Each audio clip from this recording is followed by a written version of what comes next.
Jack had always believed that his marriage was unshakable until one accidental detail destroyed this illusion. In an instant, everything he knew about his life was in jeopardy. His cheating wife wanted to deprive him of everything he had been striving for all his life. The signs were prepped and waiting by the front door. I had spent the better part of the last few days working on them, aiming for perfection. Now came the tough part. Climbing the stairs to the master bedroom, I tore off the bedding, wrestled the mattress off the queen-size bed, and half-carried, half-slid it down the stairs, along the hallway, and out through the front door, placing it on the lawn near the street. Then, back into the house, upstairs again, throwing down the slats and bedclothes, following them downstairs and piling them next to the mattress.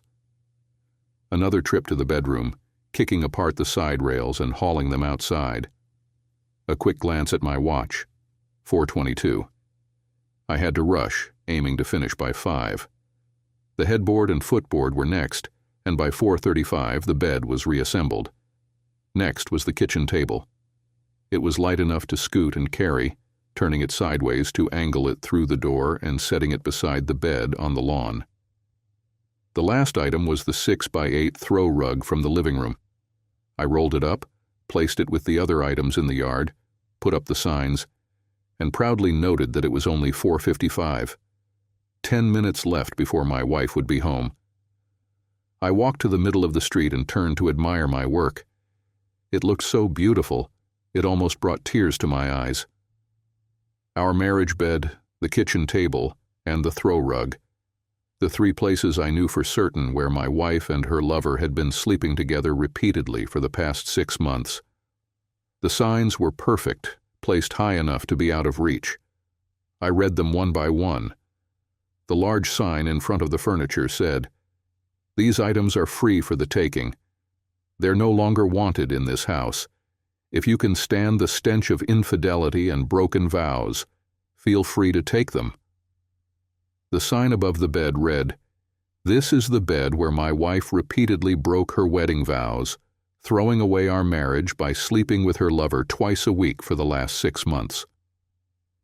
Their most recent encounter was this afternoon, and the smell of their affair still lingers on the sheets. Above the kitchen table hung a sign that read, "This table was used for private encounters, often just before dinner was served." On the throw rug was another sign that stated, "This spot seemed to be a favorite for activities my wife once claimed were out of the question." Attached to each sign I had stapled a 17 by 24-inch photo of the couple, captured during their moments together on the respective pieces of furniture. A 5th sign was placed slightly behind the table, stating, "My wife's lover is her boss, Greg Allen from Mitchell Price and Allen Realty. He's married with 3 children. I'm not sure if his wife knows about this yet, but she will soon." It was 4:57 just in time. She would be home any minute. I turned around and noticed a small crowd of neighbors already gathering, curious about what I was doing. Several cars had pulled over, and more than one person was on their phone, either calling friends to come check it out or calling the police to report me for public indecency. I gave a casual wave to the growing group and headed into the house, shutting the door behind me.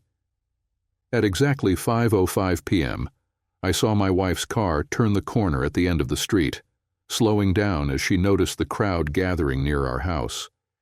The people were all looking at something on our lawn, talking and laughing among themselves. She drove slowly toward the house we had shared for the past 10 years and stopped in front, staring at the sight of the furniture and the signs in the yard. I knew she was focusing on the large photos, capturing moments between her and her boss, Greg Allen, their faces filled with emotion. Even through her car window and the window of my house, and despite the chatter of the 40 or 50 people standing around, I could hear her shout, "No! Oh God, no!" Her gaze then shifted from the signs to the front window, where she saw me standing. We locked eyes. Her face was pale and her expression was filled with anguish. I could see the tears streaming down her cheeks, as if she was silently asking why. I had the same question for her. After a few moments, I turned away and closed the curtains behind me. I suppose it's time I explain how my wife, Sherry, and I ended up in this unfortunate situation. My name is Jack Meyer. I met Sherry during our junior year in college. A mutual friend suggested we meet, and from the moment we first saw each other, I was captivated. Sherry wasn't traditionally beautiful, but she had an irresistible charm and energy. She was 5 feet 2 inches, with striking blue eyes and shoulder-length blonde hair. Her petite frame was perfectly proportioned, and I was drawn to her from the start. I knew right away that I wanted to be with her, and I never doubted that I'd win her over. Sherry and I started dating, and within a few weeks, we became a couple. A month after we met, we took our relationship to the next level, and it was unlike anything I'd ever experienced. I became completely infatuated with her. Neither of us had much experience, but we cherished the chance to grow closer and explore our connection. We were deeply in love and felt inseparable. We married soon after graduation and moved into our first home, a condo in Van Nuys. Sherry earned her real estate license and started working at one of the top agencies in the area.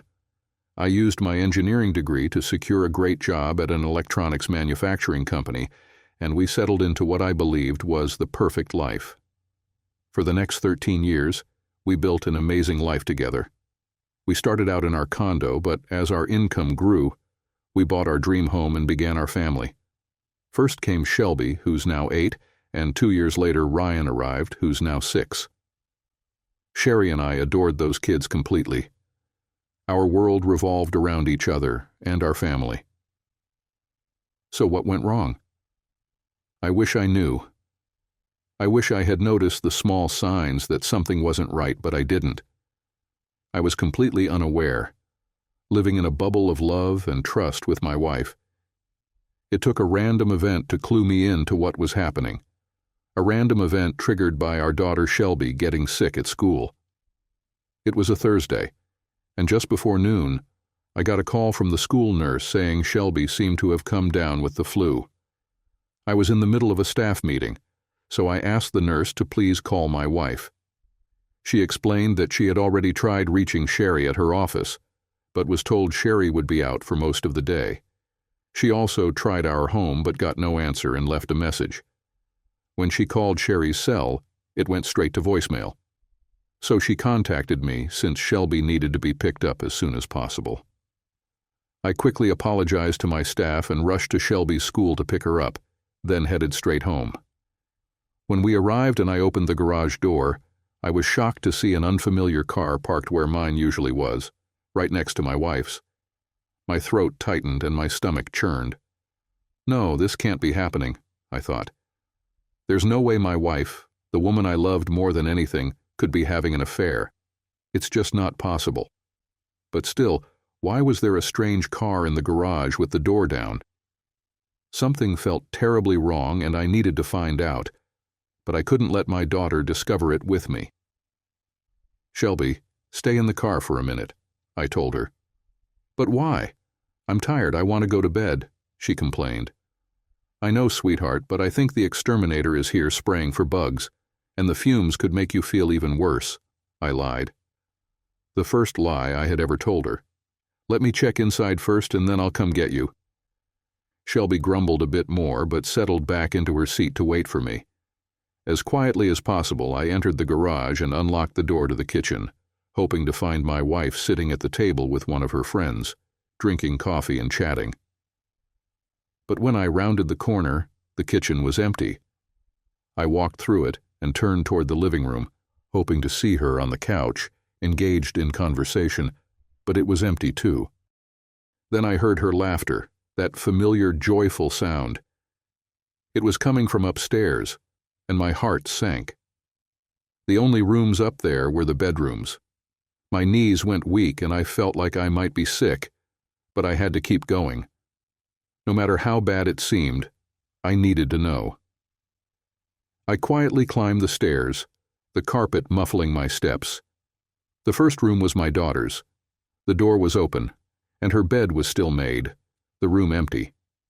The next door led to my son's room, which was closed. As I started to open it, I heard my wife's laughter again, this time coming from further down the hall, from the master bedroom. With my heart pounding, I silently approached the door and listened. At first there was nothing. Then I heard voices, my wife's and another man's. She was speaking softly, and I felt a wave of dread wash over me. I knew something was wrong, but I needed to be certain. As I listened to the conversation, it became painfully clear that she was involved with her boss, Greg Allen. The words I overheard broke me.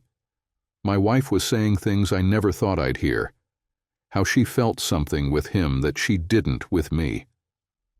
I felt sick, but I knew I needed to see the truth with my own eyes. With my heart shattered, I slowly turned the door handle and peeked inside. What I saw destroyed any remaining love I had for her.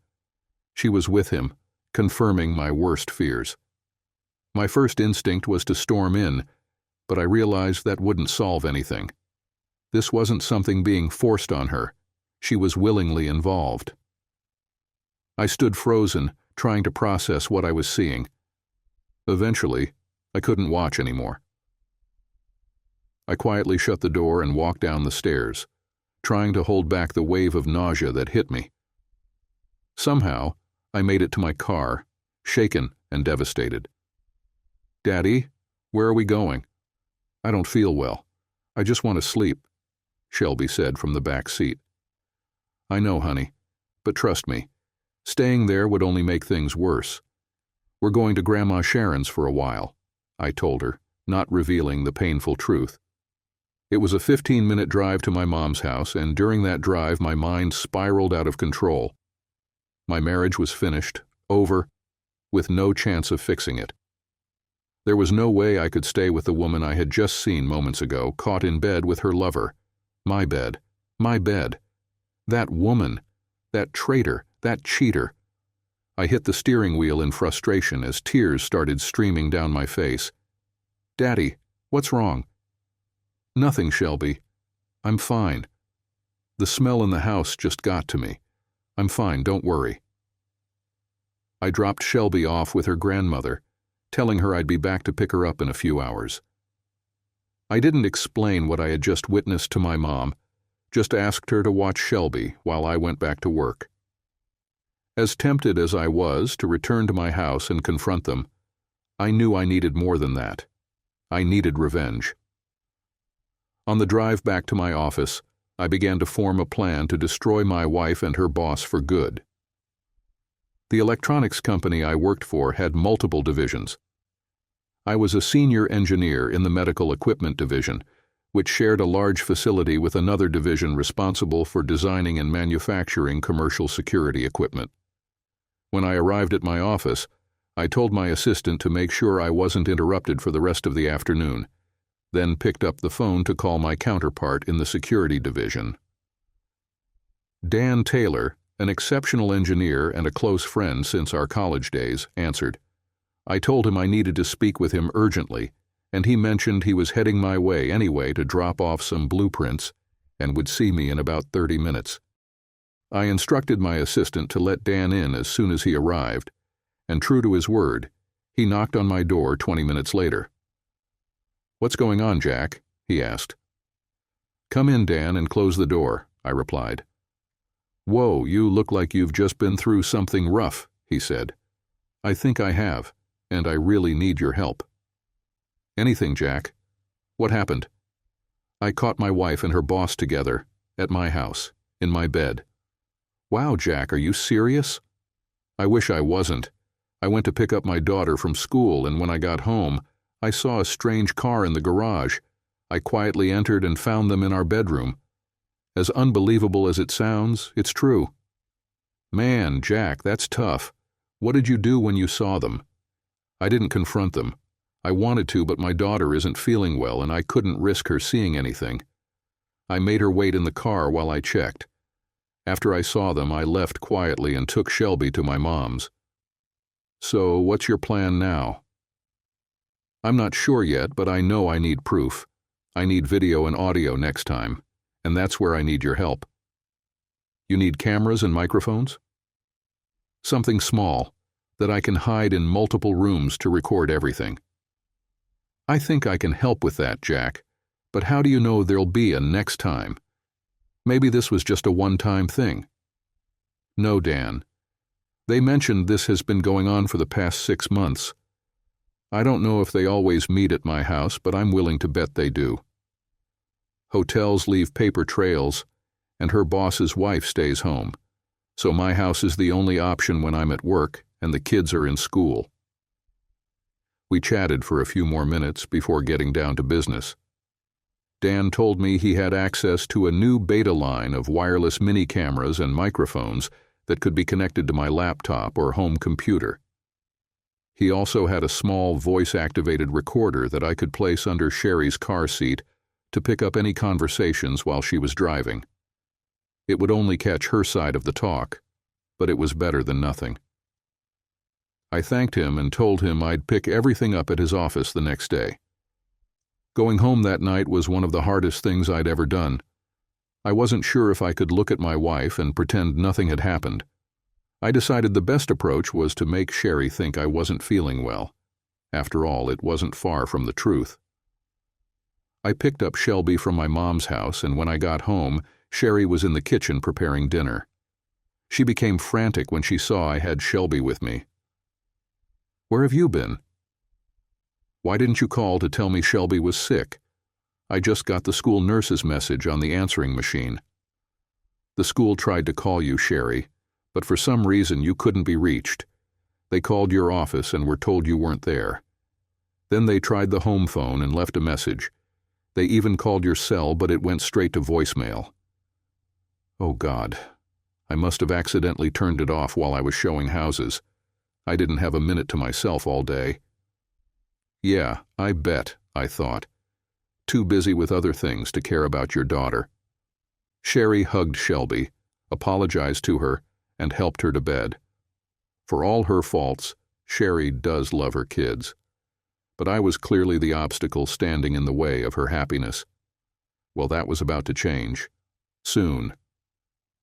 Sherry got our daughter settled and returned to the kitchen to make soup for her, finishing dinner for the rest of us.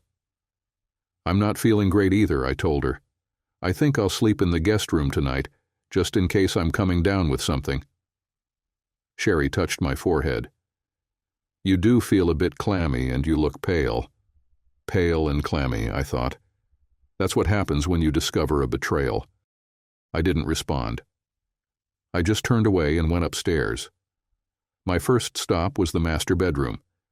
I dreaded going in there, but I needed my shaving kit, toothbrush, and work clothes for the next day, so I forced myself to enter. The window was open and the bed was freshly made. She must have changed the sheets. It tore me apart to look at it. In my mind, all I could see was the betrayal that had taken place, but I pushed the anger down. I had to stay calm until I could deal with the situation properly. I gathered what I needed and moved to the guest bedroom, shutting the door behind me. I stripped down to my underwear and got into bed. My body felt numb. I wanted to cry, but I held it back. I had a mission to complete, and emotions couldn't get in the way. I lay in the darkness for hours, unable to sleep. After feeding the kids and putting them to bed, my wife came into the room. I pretended to be asleep. She touched my forehead with the palm of her hand, then left, quietly closing the door. Sherry always took the kids to school, so I woke up early, showered, and left the house before she was awake. It probably seemed odd to her, but I would just tell her I needed to make up for the hours I missed yesterday when I wasn't feeling well. To be honest, I didn't care what she thought anymore. I just wanted out. Out of what I believed, until yesterday, was a perfect marriage built on loyalty, trust, and commitment. How terribly wrong I had been. I arrived at work before any of the office staff, brewed a pot of coffee, and began organizing my plans. I realized I needed to cancel our joint credit cards, transfer half of the funds from our joint checking and savings accounts into a new account under my name alone. I'd also have to update my will, life insurance, and 401k beneficiaries, removing Sherry and naming only Shelby and Ryan. It felt like so little to do to undo the last 13 years of my life. It should have been more difficult, and deep down, I knew that eventually it would be. I also needed to find a good divorce attorney to protect myself from Sherry trying to take everything. This was a no-fault divorce state, so adultery wouldn't affect the financial settlement. However, it might help me maintain custody of my kids. Sherry had shown just how little I meant to her, but she was still a good mom. I didn't want to take the kids away from her. I just wanted joint custody to remain an important part of their lives, too. I did everything I could to avoid thinking about our love life, especially the humiliation of hearing my wife tell her lover how much better he was than me in every way. I knew that if I let myself dwell on that right now, I'd start to doubt myself, and I couldn't afford to do that just yet. That, I knew, would come later, and when it did, it would probably break me. Once I finished my list, I called Dan's office. He was there and said he'd have everything I needed by noon. He even offered to come with me to help set it all up and make sure I knew how to use it. I was trying to focus on clearing some paperwork off my desk when my cell phone buzzed. It was Sherry calling. After letting it ring a few times, I finally picked up. Her voice always had a way of making me feel warm, but this time that warmth was just the prelude to a simmering anger. "Hey, baby, how are you feeling?" she asked, her voice dripping with affection. "Still a bit nauseous," I replied. If only she knew how deep that sickness ran. "I'm worried about you, sweetheart. You left so early this morning I didn't get a chance to check on you." "Yeah, I've got a lot to handle and not much time, so I came in early." "Please, Jack, take care of yourself. I don't know what I'd do if something happened to you. You know you and the kids mean everything to me. You sure have a strange way of showing it," I thought bitterly. But all I said was, "Yeah, I'll be fine. Just need to shake this off." "Well, if you're up for it tonight, I can think of a way to make you feel better," she suggested. A girl of easy virtue, I thought. I can't believe I was so blind before, swallowing all her lies. But not anymore. She was about to get what she deserved, all in good time. "We'll see how I feel," I said. "You must really be feeling bad if you're not interested in what's yours, baby," she teased. "Not uninterested, Sherry. Just a lot on my mind. See you tonight." "I'll be home by 6, honey. If you need me for anything, just call. I'll be in the office all day." That's what I needed to hear. I called Dan, and he confirmed everything was ready. I'd meet him at the loading dock entrance. We loaded everything into Dan's van, and with both of us working on the setup, we had everything installed and tested by 3:30. Dan installed the software on my home office computer and set up a secure folder to store everything the cameras and microphones captured. We bugged the living room, kitchen, guest bedroom, and of course the master bedroom, where we placed multiple cameras to ensure nearly everything was covered. As an extra precaution, we also installed a camera and microphone in the master bathroom, in case the couple decided to use it. Everything was motion activated, with the microphones switching on as soon as the cameras detected movement. I was fully prepared. That night was one of the hardest of my life. I couldn't fake being ill again, so after dinner, when the kids were asleep, I followed my wife to the bedroom. We were intimate, but it didn't feel like making love. It was just physical. At one point she said, "God, Jack, you make me feel so good. No one could ever love me like you do, baby." I almost lost control when she said that, knowing what had been going on behind my back. Afterward, I turned away without the usual post-intimacy cuddling, pretending to fall asleep. Sherry seemed unsettled, as we usually spent time together afterward. She curled up behind me and said, "Jack, I'm sorry if I didn't satisfy you." No, Sherry, I replied. You've always satisfied me. I just wonder sometimes if I'm enough for you. Jack, why would you say that? You know you've always been more than enough for me. My life would fall apart if anything happened to you. You're my perfect partner, always have been, always will be. Yeah, I guess that's just hard for me to believe sometimes. Jack, what's wrong with you? Nothing, Sherry. Just tired, I said, closing my eyes and trying to sleep. Later, I heard Sherry quietly crying. I didn't feel sorry for her, but I did wonder if she was crying out of guilt or because she thought I was being distant. Once again, I woke up before she did and took the opportunity to plant the voice recorder under the seat of her car. I also checked the video and audio from the installed devices, making sure everything from the night before had been captured clearly, even in the dim light of our bedroom.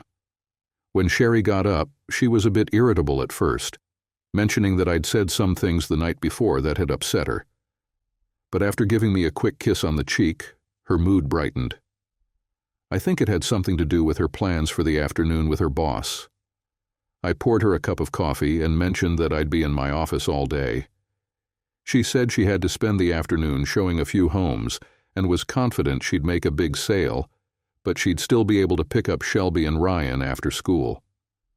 I gave her another peck on the cheek and headed for the garage door, only to hear her say, "Jack, you forgot to tell me you love me, honey. You know it's important for me to hear it every morning before we start our day." "Sorry, Sherry.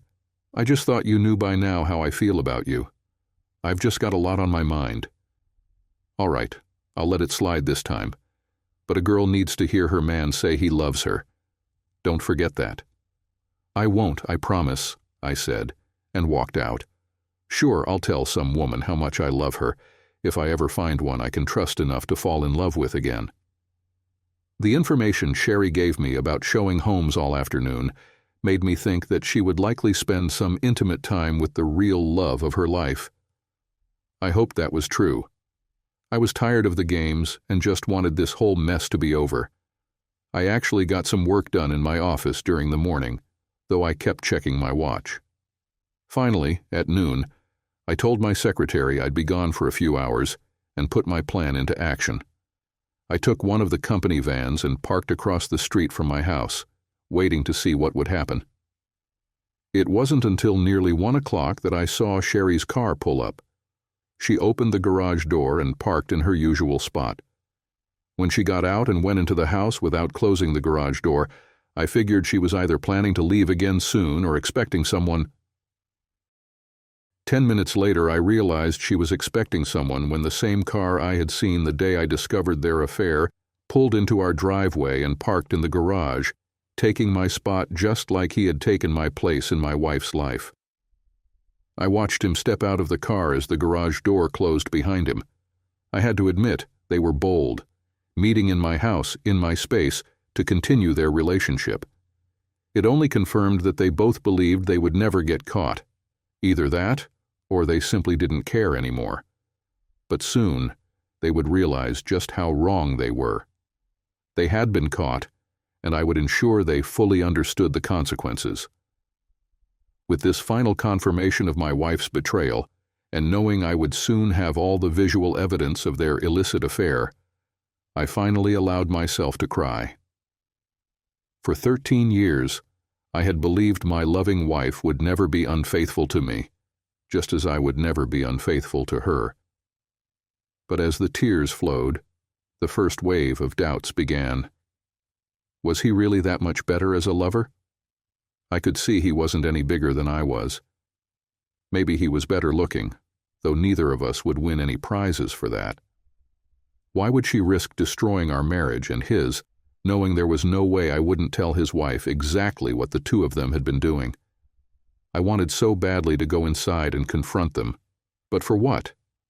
What would that solve? I'd catch them in the act, but I'd already done that once, though they didn't know. Would beating her lover make me feel better?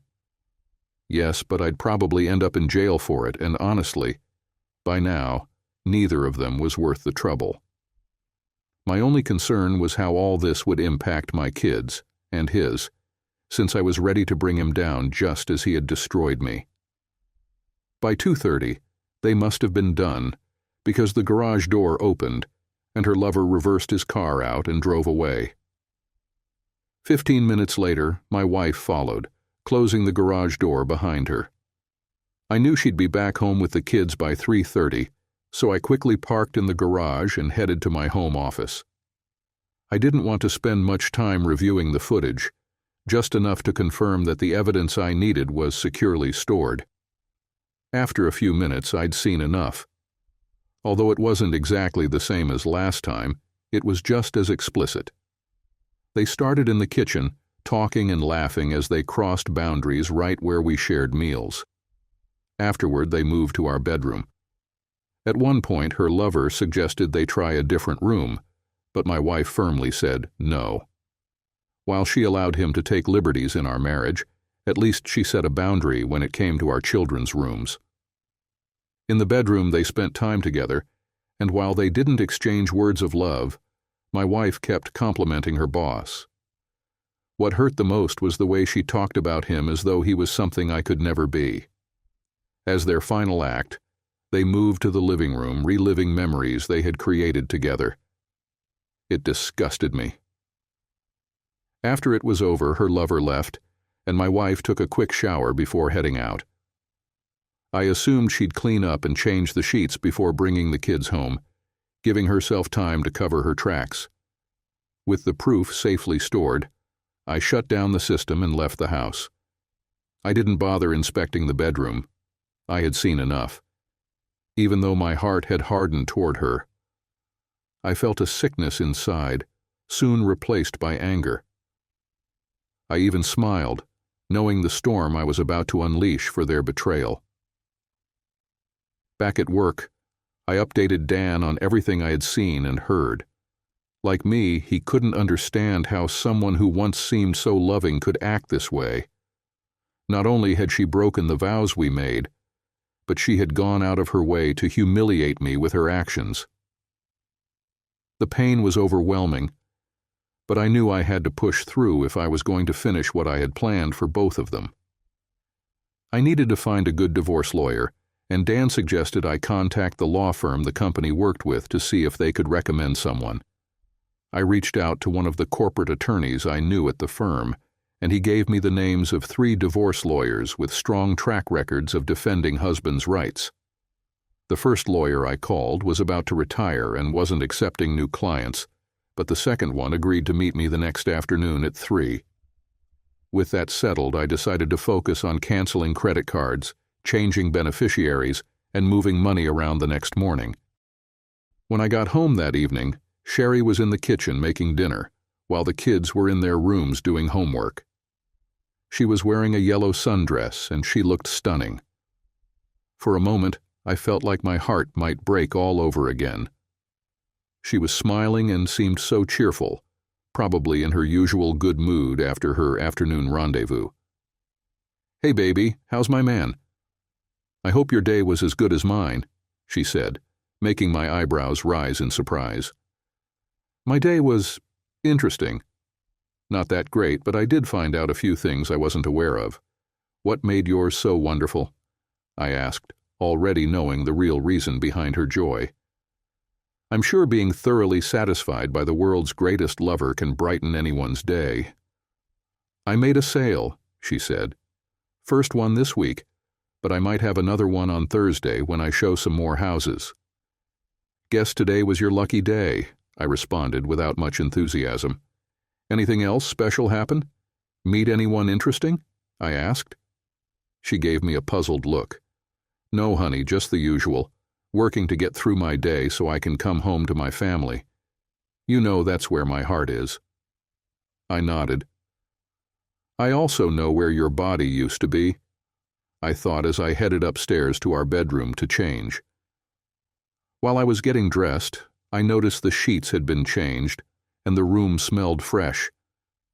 However, there was still water on the shower floor, which I brought up when I returned to the kitchen. "Did you take a shower this afternoon?" I asked. She visibly flinched at my words, her face showing a hint of guilt. "No, of course not. Why would I?" she replied.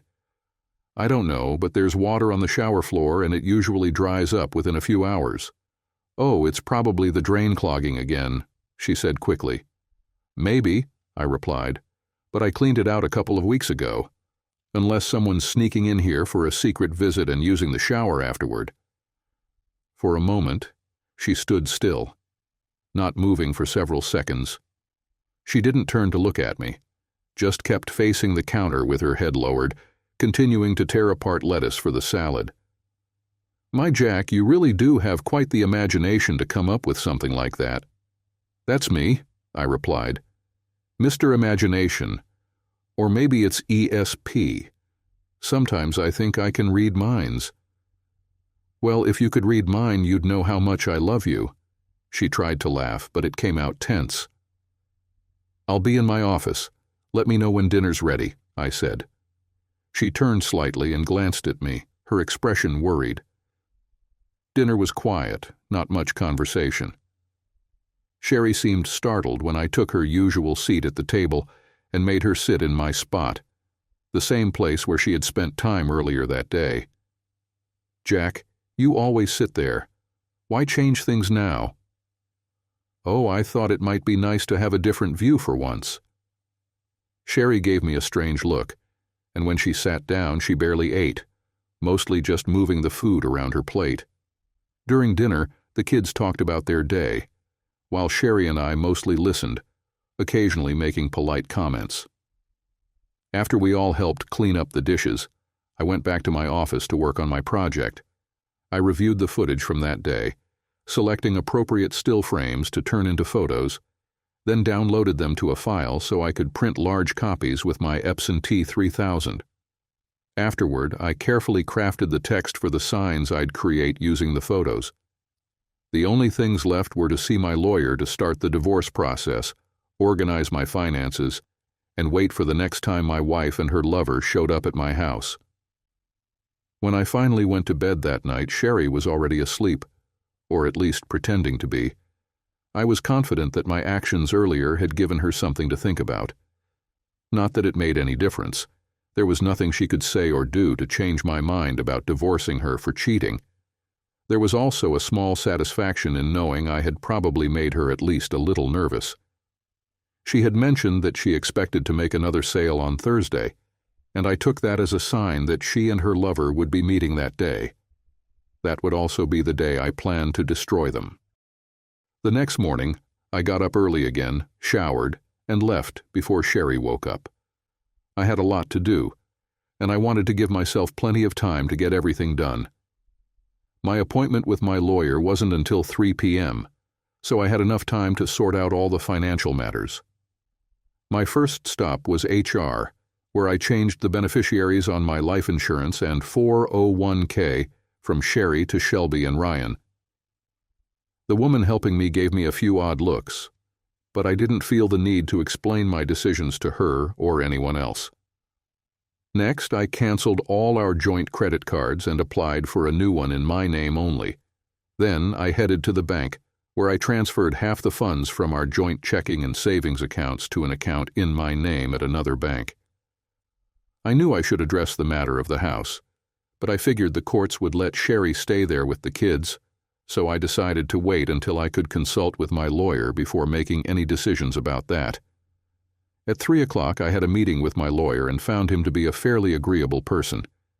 He warned me that since we were in a no-fault state, I should expect her to get custody of Shelby and Ryan, and that I would lose the house along with half of everything, even if I had proof of her infidelity. I explained how I wanted the petition drafted, and when he said I'd never get away with taking almost everything from her, I assured him not to worry. I was confident I could persuade her to agree to whatever I wanted. Though he wasn't pleased, he eventually complied and told me everything would be ready to serve her by Friday morning. I also had him prepare a lawsuit against her boss and his company for intentionally ruining my marriage. Those papers would also be ready by Friday. Everything was in place.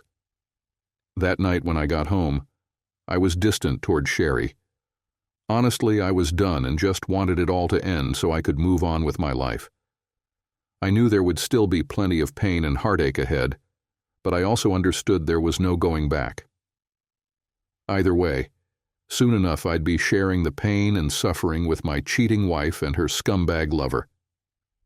After a quiet dinner with minimal conversation, I retreated to my personal space, printed out the photos I planned to use, and prepared the signs, finishing everything without interruption. I even had enough time to write a letter to Greg Allen's wife, enclosing smaller prints of the photos, and letting her know that I had plenty of video evidence if she ever decided to take action, just as I was preparing to end things with my wife. Around 11 p.m., I went to our bedroom to check that Sherry was asleep. Then I headed to her car, retrieved the voice-activated recorder from under the seat, rewound it, and listened to what it had captured. While most of the calls were legitimate business conversations, one stood out. It was with Greg. "Hi, thanks again for this afternoon. I miss you already." "Yes, wouldn't a whole week together be amazing? Maybe soon we can pretend it's for a work convention." Laughter. "You'd spoil me completely." Laughter. "Yes, only you. I have to keep Jack happy, but you know I'm all yours. Thursday afternoon is on. I can't wait either. Bye." Surprisingly, her words didn't sting as much as they once had. Maybe I was starting to heal. Little did she know she'd soon be Greg's problem entirely, and the thought of being just a day away from unraveling their little world filled me with a sense of closure. Revenge, I realized, was a powerful remedy. I swapped out the tape with a fresh one and placed the recorder back under her seat, hoping it would capture more evidence the next day when her world came crashing down. I hardly slept at all that night, but not because I was heartbroken. I had moved past that. The reason I couldn't sleep was because I was anxiously thinking about everything I hoped would happen the next day. For the last time, I got out of bed while Sherry slept soundly beside me. I stood there, looking down at the woman who had once been the love of my life, the mother of my children, the one I thought I'd grow old with. Tears welled up in my eyes as it hit me. I had spent my last night with her. There would be no more intimacy, no more cuddling, no more talks about our future. We had no future, and as I walked away from her, I wondered if she even had a clue about the price she was about to pay for betraying me. She probably didn't, but she'd find out soon enough. I took a shower and left the house, grabbing breakfast at a diner on the way. I stopped by work briefly to let my secretary know I'd be out for the day. Then I called Dan to fill him in on what was about to happen. He wished me luck, told me to be careful, and asked me to update him once everything was over. I made a quick stop at my lawyer's office to ensure everything was in place for serving my wife and Greg Allen the following day. After that, I called my wife to let her know I'd be picking up the kids from school. My mom had mentioned wanting to take them for the long weekend, since there was no school on Friday, so I told her I'd come by around 3:45 to grab some clothes and drop them off at my mom's. She loved the idea and, in her most seductive voice, said that would give us time on Saturday to spend the whole day in bed. "Sure," I replied before hanging up. I had reached the point where I just couldn't tolerate her lies anymore. I took my time returning home. By 12:30, I was parked just around the corner, waiting for everything to unfold. My car was mostly out of sight, but I had a clear view of anyone pulling into my driveway. I knew their routine well, so there was no need to watch the garage door open and close. At 12:50, I saw Sherry's car pull in, followed 5 minutes later by Greg Allen's. They had taken the bait, and I was ready. I should have felt hurt knowing my wife and her boss were together in our home while I waited nearby. But somehow, she'd lost the power to hurt me. Surprisingly, I felt calm, imagining what was happening inside. It felt more like recalling a bad movie, just building up to a predictable ending. At 2:50, I watched Greg's car back out and leave. 10 minutes later, Sherry followed. As she drove away, I noticed her reapplying lipstick, and I couldn't help but think about how much of it had been wiped away. As soon as they left, I pulled into the garage and shut the door. I had work to do and not much time. I went to my office and reviewed the recording from earlier. Everything was there. Their actions, their words, even the insults about how much better he was at pleasing her. But this time, I didn't feel anything. After making sure the footage was safely stored on my hard drive, I spent the next 10 minutes carrying the signs and photos upstairs, placing them by the front door for easy access. Then I packed clothes and essentials for Shelby and Ryan, putting them in my car. The only regret I had was the pain this would cause my children, whom I loved more than anything. But I found some comfort in knowing it wasn't me who caused this pain. It was entirely their mother's choice. She was the one who destroyed our family.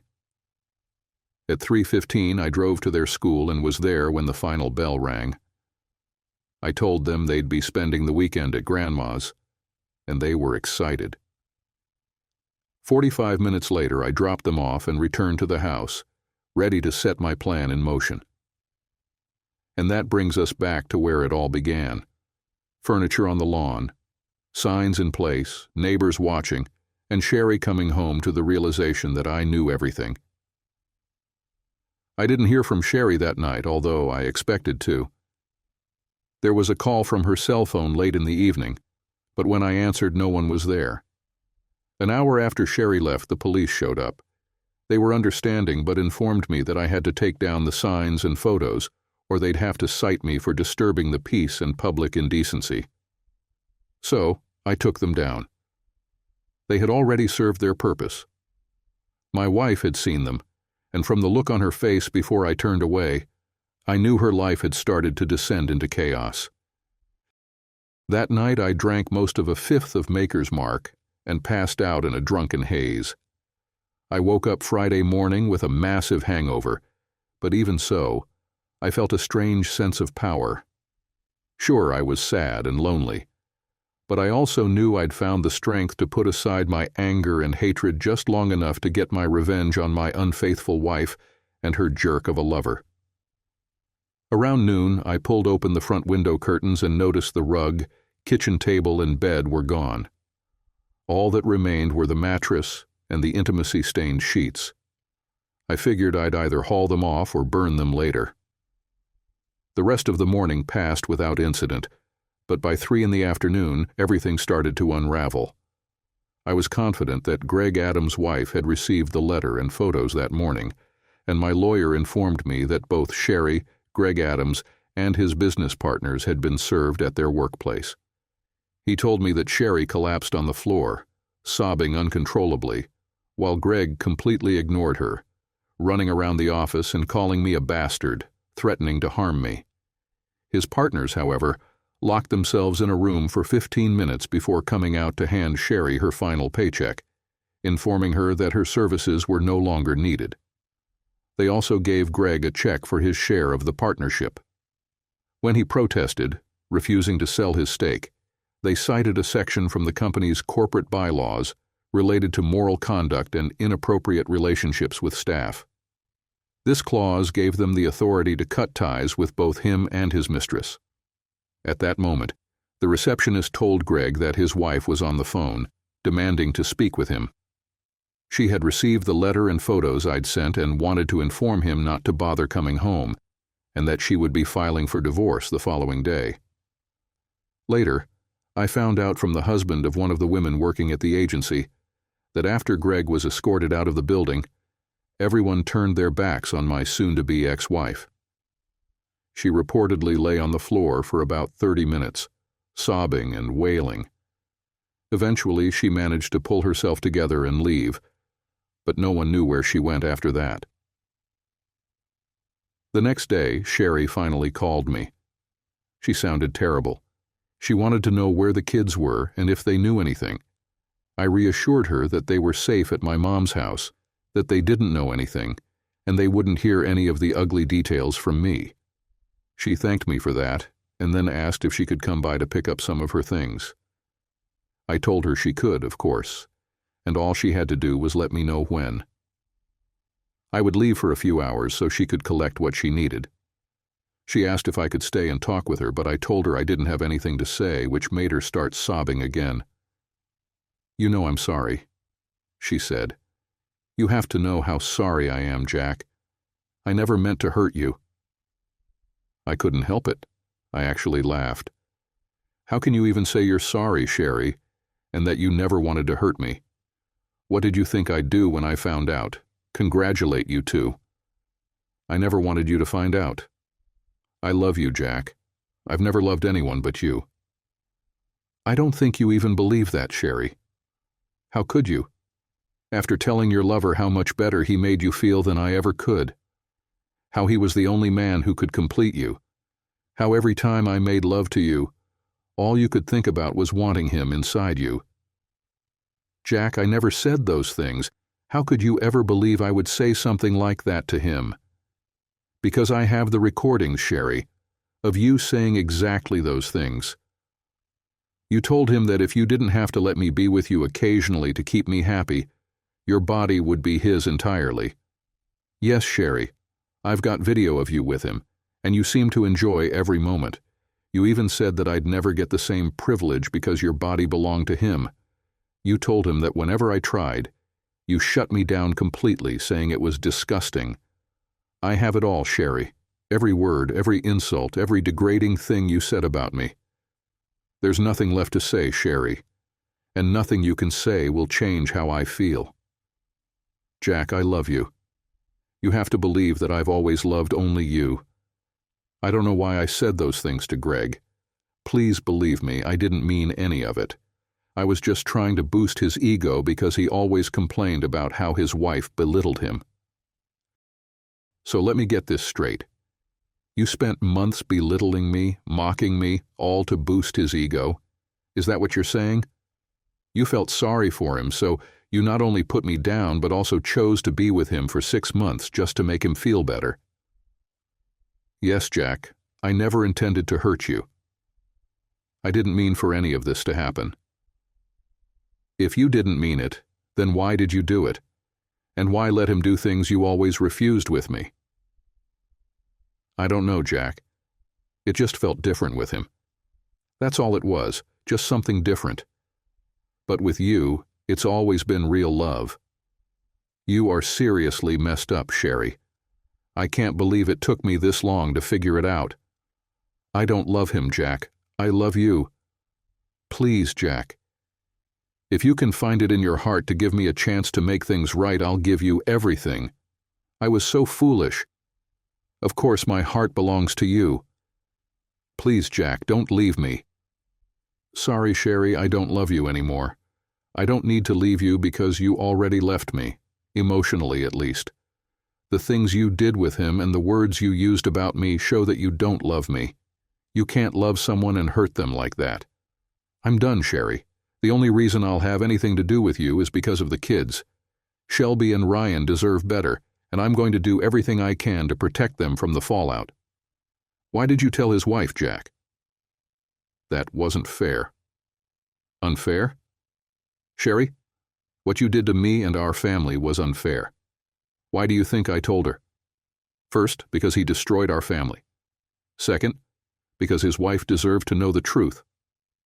What she does with that information is her choice. They have kids, Jack. So do we, Sherry, and I'm focused on protecting them. What happens to his family is on him, and it's on you. I'm not taking any of the blame for this. I don't want a divorce, Jack. I'll fight for our marriage. There's nothing left to fight for. I'm done, Sherry. There's no going back from this. I know you still love me, Jack. You have to. You can't just shut off your feelings over something like this. My God, you're delusional. Completely out of your mind. Did you even read the divorce papers you were served? No, why should I? If you just listen to reason and let me make it right, there won't need to be a divorce. If not for me, at least do it for Shelby and Ryan. They need both their parents, Jack. They'll always have a mother and a father, but we won't be married or living together anymore. If you had bothered to read the petition, you'd know that as long as you agree to joint custody, you can stay in the house and get half of everything we own. What isn't in the petition, but what I'm telling you now, is that if you don't sign and agree to the very generous terms I'm offering, I will send the videos of you and your idiot lover to everyone you know, including your parents, your sister, her kids, and anyone else I can think of. You wouldn't do that, Jack. You can't hate me that much. Oh, you're wrong, Sherry. I can and I will, and nothing will stop me. If you fight me, I'll destroy your life, and yes, Sherry, I can hate you that much. Please, Jack, don't do this. Sign the divorce papers, Sherry. Please, let me make this right. Not happening. Sign the papers. Oh, God, please. Sign the papers, Sherry. And then I hung up on her. Sherry signed the papers, and 6 months later the divorce was finalized. She now lives with Shelby and Ryan in the house we used to share, while I live in a condo just a few blocks away.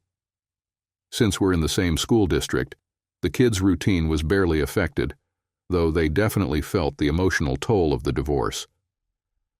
Shelby told me that her mother admitted to making a terrible mistake, one that our marriage couldn't overcome, but we both reassured the kids that we'd always be there for them. I'm not sure what Sherry told her family about the breakup, but since they still talk to me, I assume she didn't blame me. As far as my mother is concerned, it's just something that neither Sherry nor I could get past. I did get a final opportunity to recover the audio recorder from Sherry's car, and the recording left quite an impression. She had called Greg on her way home, thanking him for a wonderful afternoon, but mentioning she thought I might be getting suspicious. She suggested they should cool things off for a couple of weeks until she felt safe. Then, as she arrived at the house, she was confused about why people were standing in the street staring at our yard. When she saw the signs and pictures and understood what I had done, her screams nearly broke the recorder. She drove off, sobbing, saying, "What did you do, Jack? What did you do?" But then, I think reality set in, hitting her like cold water, and her tune changed to, "Oh God, what did I do? No, God, please, what did I do? Please make it all go away." She managed to call her lover, and when he picked up, she screamed, "He knows Greg. Jack knows everything." After that, it was just sobbing for a long time. It's been over a year since the chaos engulfed us, and little by little, I'm starting to piece things back together. I'm still not dating and probably won't be for some time. The idea of going through something similar to what I just experienced makes me hesitant to enter another serious relationship. Shelby mentioned that her mom went on a date once but came home in tears, and as far as she knows, hasn't dated since. Sherry has taken a job as a receptionist at a retirement village and seems to have put real estate on hold, at least for now. I've never found out whether she's still in touch with Greg Allen, and honestly, I don't care. Greg Allen and his wife are divorced, and he hasn't been able to find a job. Even though I didn't send the video of their affair to anyone Sherry knew, I wasn't as forgiving with Greg. It turns out many businesses are wary of hiring someone with a reputation for seducing married women and wrecking marriages. I blurred Sherry's face in the video, but I left the audio untouched. I recently heard that Greg's ex-wife is dating a good guy, a policeman, and it seems to be getting serious. I'm happy for her. Oh, and about Greg's former company. To avoid any negative publicity, they made me a generous settlement offer to prevent a lawsuit. I accepted, and as far as I'm concerned, that chapter is closed. For now, my focus is on my children and their future. Maybe someday my own future will matter to me again.